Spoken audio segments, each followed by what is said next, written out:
Hi friends, welcome back to our channel. ఈరోజు కథ నమ్మకం యొక్క విలువ. మనం ఇంకో కథ చెప్పుకుందాము. ఈ కథ పేరేంటి అంటే నమ్మకం యొక్క విలువ. నమ్మకం అంటే ఫెయిత్, ట్రస్ట్ ఉండాలన్నమాట. ఎవరికి ఎవరి మీద ఉండాలి, దాని యొక్క వాల్యూ ఏంటనేది ఈ స్టోరీ మొత్తం వింటే మనకి తెలుస్తుంది. చూద్దాం. చాలా కాలంగా అనగనగా ఒక అడవిలో గల ఒక పెద్ద మర్రి చెట్టు ఉంది. ఆ మర్రి చెట్టు తొర్రలో ఒక అడవి కోడి నివాసం ఉంటూ ఉండేది. అంటే ఈ అడవి కూడా ఎక్కడ ఉంటుంది, మామూలుగా ఇళ్ళ దగ్గర పెంచుకుంటే చిన్న చిన్న మనం ఇళ్ళలా కడతాం, దానికి కూపులో ఉంటుంది.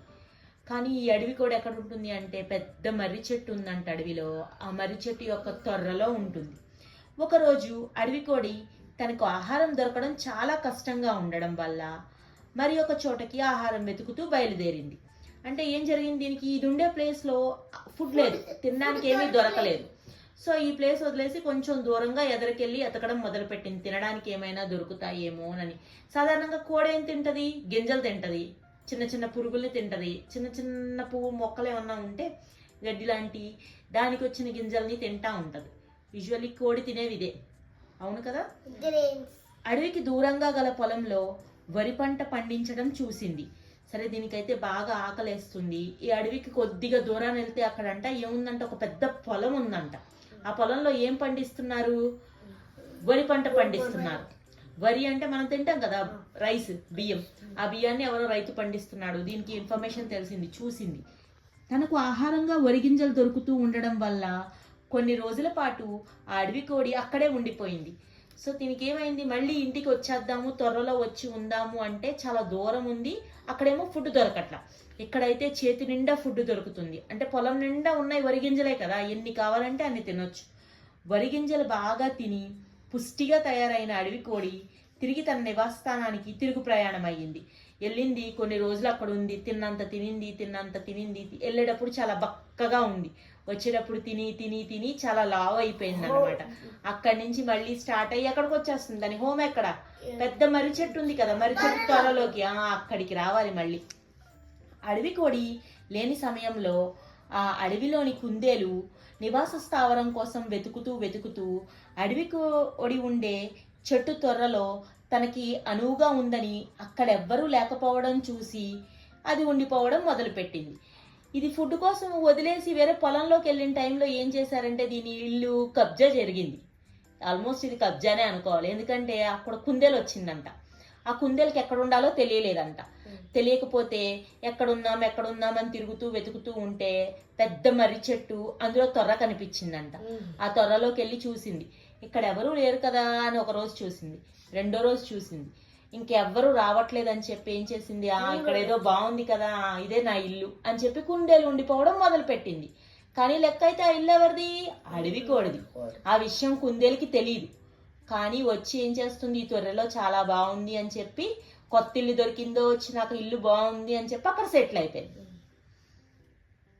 తిరిగి వచ్చిన అడవి కోడి తన చెట్టు తొర్రలో వేరొకరు ఉన్నారని చెప్పి గ్రహించి కోపంతో ఈ విధంగా అన్నది, ఎవరు నువ్వు, నా చెట్టు తొర్రలో నువ్వెందుకున్నావు అని చెప్పి అడిగింది అనమాట. దానికి చాలా కోపం వచ్చేసింది. వచ్చి రాగానే ఎవరున్నారు ఆ ప్లేస్ లో, కుందేలు ఉంది. కుందేలుని చూడగానే అడగడం మొదలు పెట్టింది, ఎవరు నువ్వు, ఎందుకున్నావు, మా ఇంట్లో నీకేం పని అని చెప్పి అడుగుతుంది అన్నమాట. ఆ మాటలు విన్న కుందేలు ఈ విధంగా సమాధానం చెబుతుంది, ఇది నా నివాస స్థలం, నేను చాలా రోజుల నుంచి ఇక్కడే ఉంటున్నాను అని చెప్పింది. ఈ విధంగా అడవి కోడి మరియు కుందేలు చెట్టు తొర్ర కోసం చాలాసేపు గొడవ పడడం ప్రారంభించాయి. చివరికి వేరొక జంతువు ద్వారా తమ సమస్యను పరిష్కారం చూపుదామని బయలుదేరాయి. చూసారా, ఒకటేంటి, ఇల్లు నాదని కొట్టుకోవడం మొదలు పెట్టాయి. ఫస్ట్ ఆ ఇల్లు అడవి కోడిదే. అడవి కోడి ఉంటున్న విషయం కుందేలుకి తెలియదు, కుందేలు వచ్చిన విషయం దీనికి తెలియదు. తీరా తెలిసేసరికి ఏమైంది, నాది అని కొట్టుకోవడం మొదలు పెట్టాయి. ఇప్పుడు ఎప్పుడైనా ఒక గొడవ జరుగుతున్నప్పుడు అందరు ఎక్కడికి వెళ్తారు, వేరే వ్యక్తి దగ్గరికి వెళ్తారు, మధ్యవర్తి దగ్గరికి వెళ్ళి మాకు సెటిల్ చెయ్యి, దీన్ని కొంచెం సాల్వ్ చేసి పెట్టు అని చెప్పి వెళ్తారు. ఇక్కడ ఎవరిని చూసుకున్నాయో చూద్దాం. మరి వీరిద్దరి గొడవను కొద్ది కాలం నుండి చూస్తున్న ఒక పిల్లి ఇదే మంచి సమయం అనుకుని వాటిని చంపి తినడానికి ఆలోచించి ఒక ప్లాన్ వేసిందన్నమాట. వేసి వాళ్ళ దగ్గరికి వెళ్ళి సమస్య తీరుస్తానని చెప్పి ఏం చేసిందో చూద్దాం. ఒక పిల్లి రెండింటిని గమనిస్తుంది అన్నమాట. ఎప్పుడైనా అంతే, మీ ఇద్దరు గొడవ పడుతున్నారు అంటే చాలా మంది మిమ్మల్ని చూస్తూ ఉంటారు. ఇక్కడికి కూడా కుందేలు గొడవ పడుతుంది, ఇంకెవరు గొడవ పడుతున్నారు? కుందేలుతో అడవి కోడి. ఈ రెండు గొడవ పడ్డం దేనికోసం గొడవ పడుతున్నాయి? ఇల్లు నాదంటే నాది, నాదంటే నాది అని గొడవ పడుతున్నాయి. ఈ గొడవను ఎవరు గమనిస్తున్నారు? పిల్లి. ఆ పిల్లి సమయం కోసం కాసుకుని కూర్చుందన్నమాట. కోడిని పిల్లి తినేస్తుంది, కుందేల్ని కూడా పిల్లి తినేస్తుంది. ఈ రెండు చక్కగా పిల్లికి ఫుడ్డే. అట్లాంటి ఓ పిల్లిని సెటిల్మెంట్ కోసం మధ్యలో పిలవడం ఎంతవరకు కరెక్ట్? కానీ మరి ఏం చేస్తాయో చూద్దాం. ఇంకేస్ పిల్లంతటి పిల్లే వస్తుంది, వీళ్ళు ఎత్తుక్కుంటూ వెళ్ళట్లా. పిల్లే చాలా తెలివిగా వచ్చి ఓ మీ సమస్య నేను పరిష్కారం చెప్తాను అంటుంది. అలాంటప్పుడు ఏం చెయ్యాలి? తెలివిగా మాకొద్దు నువ్వు వెళ్ళిపో అనాలి. ఎందుకంటే ఆ రెండు కూడా ఎనిమి యానిమల్సే. దానికి అర్థమవుతుందా? ఆ రెండిటికి డేంజరే. ఆ రెండింటిని ఉద్దేశించి పిల్లి ఈ విధంగా అంది, అడవి ప్రజలారా ఏంటి మీ సమస్య? నేను మీకు సహాయం చేస్తాను. పిల్లి ఆ రెండిటికి జాతి వైరం గల శత్రువు అని తెలిసినప్పటికీ ఇద్దరి మధ్య గల గొడవ వలన పిల్లిని మధ్యవర్తిగా ఒప్పుకున్నాయి. ఇవి ఎంత తప్పు చేశాయో చూడు. బై బర్త్ అన్నమాట. కోడికి పిల్లికి పడదు, ఇంకెవరు కుందేలికి పిల్లికి పడదు. ఎందుకంటే అవి కనిపిస్తే తినేస్తాయి. ఎలుకను చూడగానే పిల్లి వదిలిపెట్టిద్దా? తినేస్తుందా? వెంటాడి. అలానే కుందేల్ని తినేస్తుంది, కోడిని కూడా తినేస్తుంది.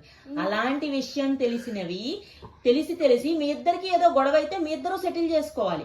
సరే కొన్ని రోజులు నేను ఫుడ్ తినడానికి బయటకు వెళ్ళినప్పుడు నువ్వు ఉండు, లేకపోతే నీకు నిద్ర వచ్చినప్పుడు కాసేపు నువ్వు ఉండు, నేను బయటకు వెళ్ళినప్పుడు, లేకపోతే షేర్ చేసుకోవాలి. ఆ రెండు అట్లా ఆ రెండిట్లో అవి గొడవ పడ్డం మానేసి సెటిల్ చేసుకోవాలి. కానీ వేరే ఎనిమి శత్రువైన ఒక జంతువు దగ్గరికి వెళ్ళి పరిష్కారం చెప్పమనడం ఎంతవరకు కరెక్ట్?